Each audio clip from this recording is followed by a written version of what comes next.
early this evening, police dropped an explosive device on the roof and fire broke out.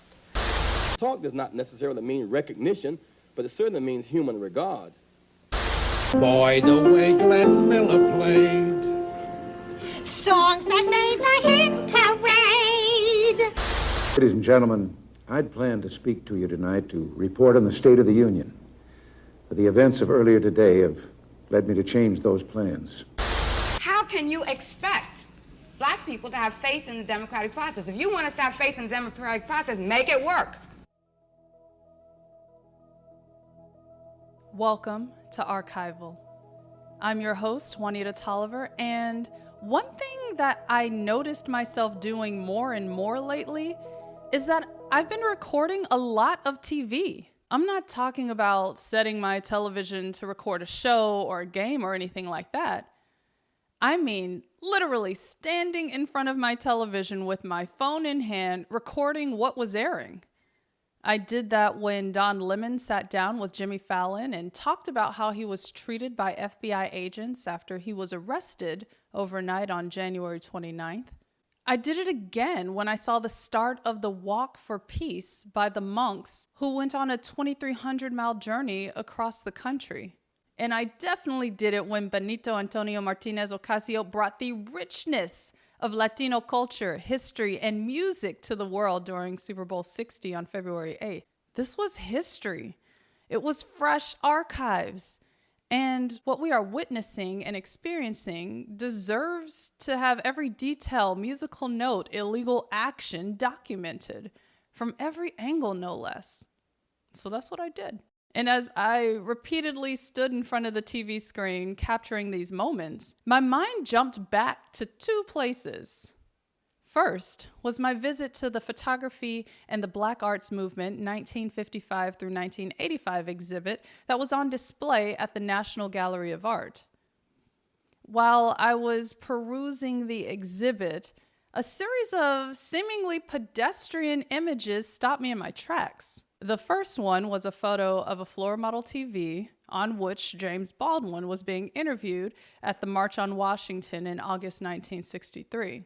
And that image was captured by Charles Tenney Harris. The second photo was by Frank Dandridge, and he captured Martin Luther King Jr. seated in a living room with his arms crossed and leaning forward while watching President Lyndon Johnson on a black and white television in March 1965, 8 days after the police attacked voting rights activists on the Edmund Pettus Bridge. I described these images as pedestrian because they reflected the most common of scenes and behaviors. Sitting in a living room, watching television, things that billions of people do daily the whole world over. But what drew me to these photos was that these moments reflected shifts in energy, both positive and negative, during the Civil Rights Movement. They were human and accessible. And by capturing the photos of the televisions, the interviews and speeches being played on them, and the people watching them intently, it added a new layer of color to history. Those hidden, mundane moments were beautiful to behold.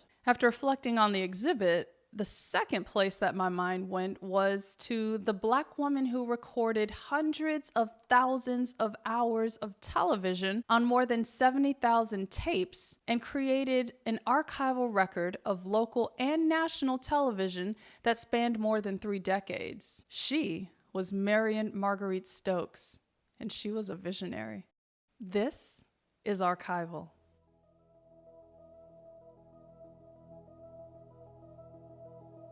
Marion Marguerite Stokes bought her first videotape recorder in 1977. She started by casually recording her favorite programs, but everything changed in 1979. Stokes became more systematic about her recordings, and she started recording 24 hours of television every day on multiple TVs and VCRs in her Rittenhouse Square apartment in Pennsylvania. And the pivotal event that prompted her focused action was the wall-to-wall coverage of the Iranian hostage crisis. The crisis that began on November 4th, 1979, when 66 U.S. diplomats and staffers were taken hostage at the U.S. Embassy in Tehran. One of Stokes' earliest recordings available on the Internet Archives opens with the classic black and white snow-filled screen flickering before an announcer shares that the proceeding public broadcast was funded by public television stations, Exxon Corporation, Allied Chemical Corporation, and the Corporation for Public Broadcasting. Next, they cued the theme music of the McNeil-Lehrer Report on December 13, 1979.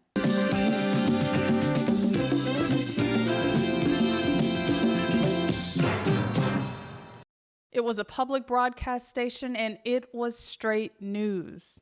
The anchors gave updates and conducted interviews with an Assistant Secretary of State and multiple U.S. senators. There was no commentary, and there was minimal posturing. It was just facts and interviews. But something else was brewing during this time within the media landscape.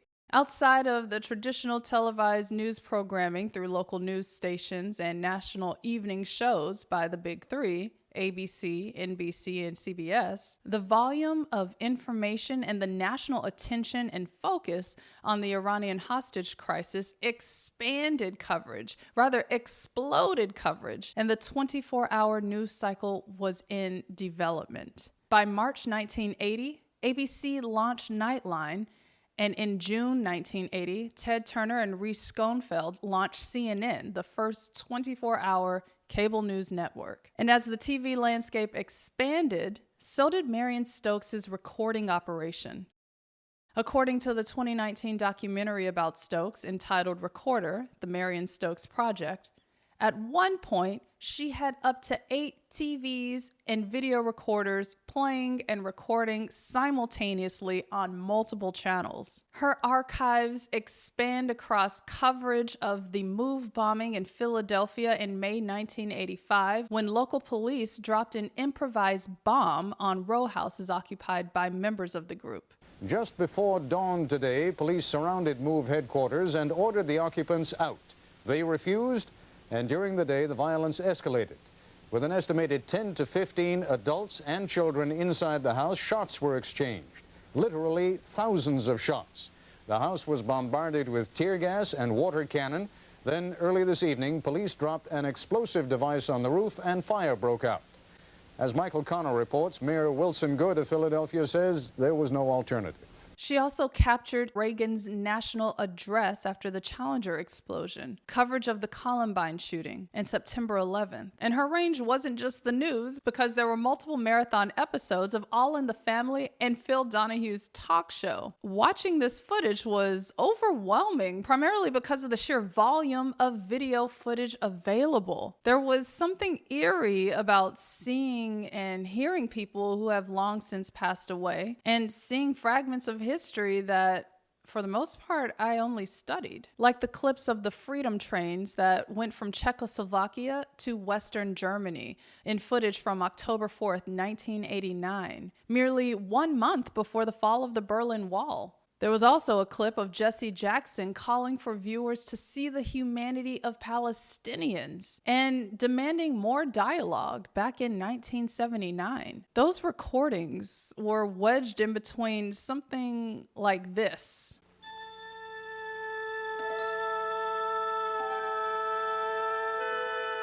Space, the final frontier.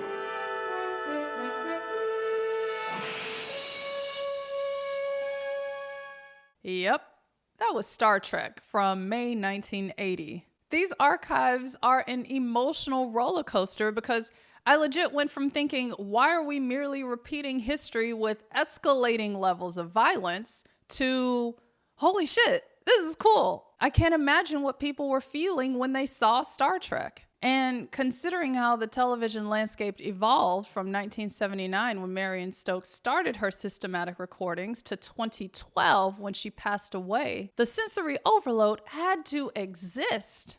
at least on some level. But one lingering question that I had as I reviewed the recorded footage is, why did she start this personal archive of television coverage then? What prompted her to press record every 6 to 8 hours every day for 30 years? More on that in just a second.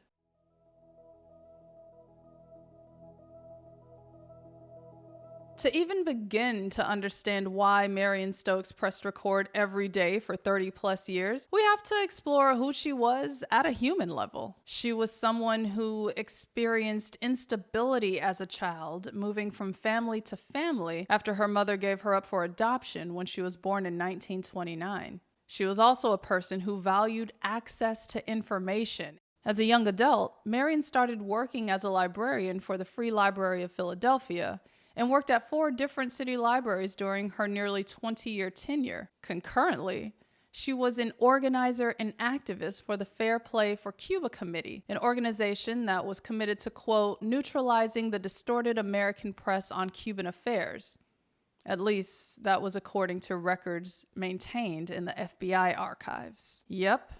The FBI was following her because they received a tip from an informant that Marion had communist ties and that she and her then husband, Melvin Medelitz, attempted to move to Cuba in 1961. In the late 1960s, Marion transitioned from her library work to media work, and she served as a television producer and commentator for the local dialogue show Input. She knew the power of media in forming and swaying public opinion. The show covered topics from defining genocide to exploring religious practices, and open dialogue was the entire point. Here's Marion discussing the challenges with the democratic process on a November 1968 episode of Input. Let me go further. You talked about faith in the democratic process. You know, when people are killed on the courthouse steps, for going up to register to vote, how can you expect black people to have faith in the democratic process? If you want us to have faith in the democratic process, make it work. She was sharp.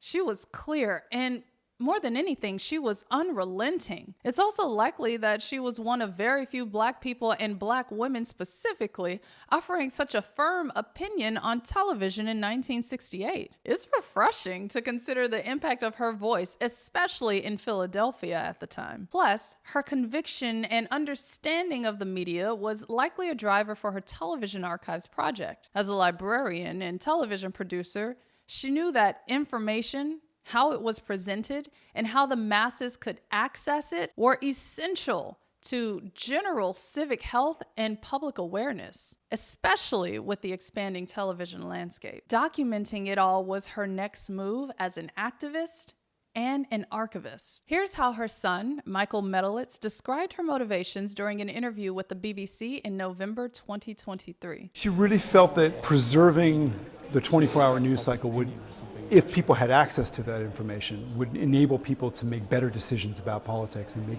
understand how news media worked a bit better. By seeing how the story changed over time, by providing access to sometimes alternative perspectives, but sometimes a range of perspectives. There is a certain value in being able to see how a story evolves. But on the other hand, I think there was an aspect of just compulsive hoarding about it, and it was a positive externality, if you will, of her hoarding. His statement presents a new, valid question. Was Marion Stokes an archivist or a hoarder, or both?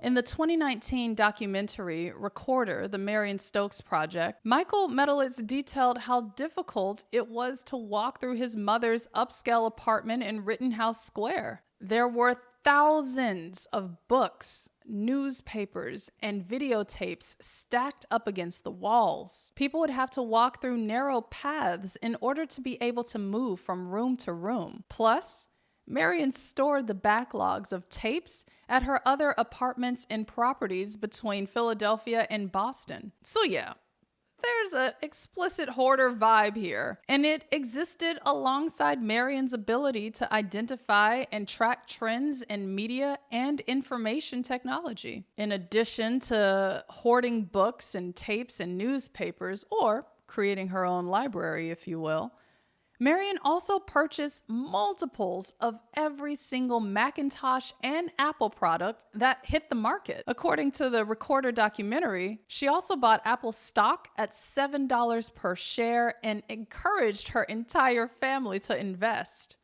Of course, that paid off. There was genius and vision in the middle of her mess. And ever the librarian, she labeled and organized the 70,000 tapes that she recorded from November 1979 to December 2012 when she passed away. It is striking, though, that Marion Stokes began her recording effort in the midst of a crisis, the Iranian hostage crisis, and her project ended in the midst of the gun violence crisis with the mass shooting at Sandy Hook on the day that she passed away.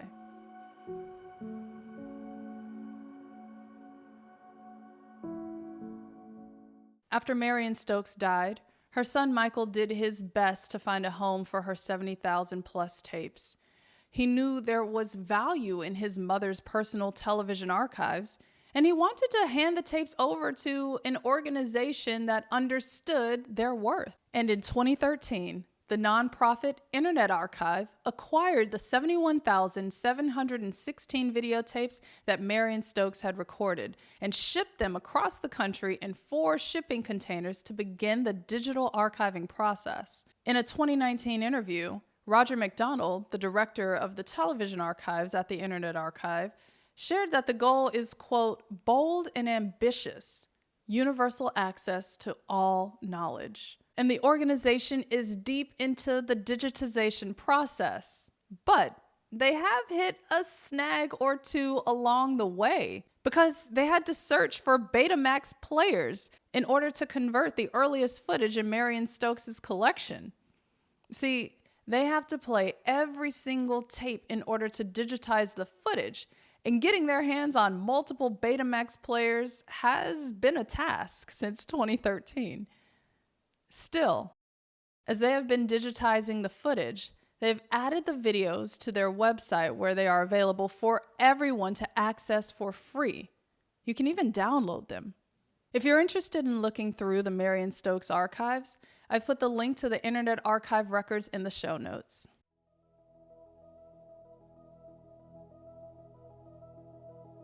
Before we close out this episode, I want to share some of the research that nearly got left on the cutting room floor. Y'all, it's time for my favorite segment, One Last Nugget.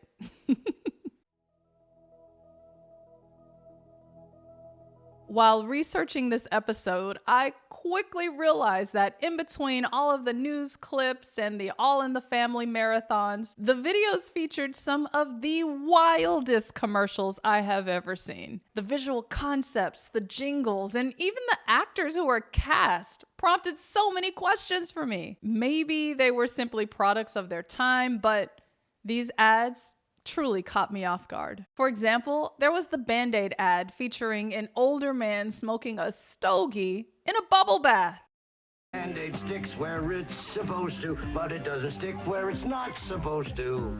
The adhesive on a Band-Aid brand adhesive bandage from Johnson & Johnson sticks. But now there's a special non-stick cushion pad that doesn't stick.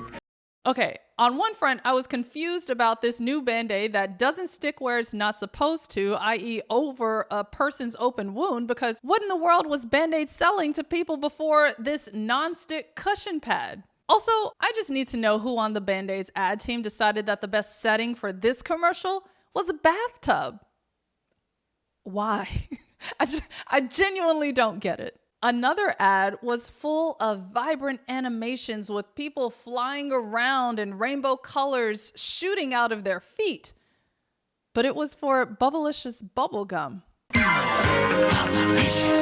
ultimate bubble has the ultimate flavors. Juicy orange, wild strawberry, and now brand new banana. Bubblicious has the ultimate flavors. Honestly, these tapes are the most effective time machine I have ever encountered.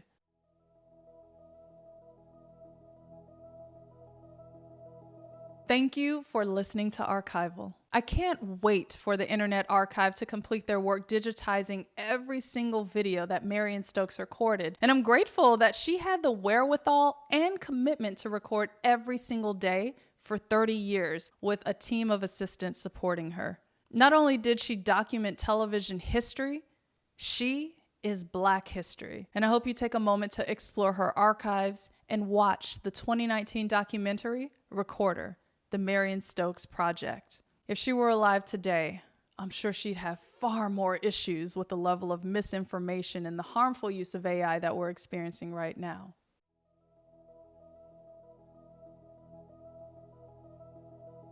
If you enjoyed listening to this episode of Archival, subscribe and rate the show wherever you get your podcasts.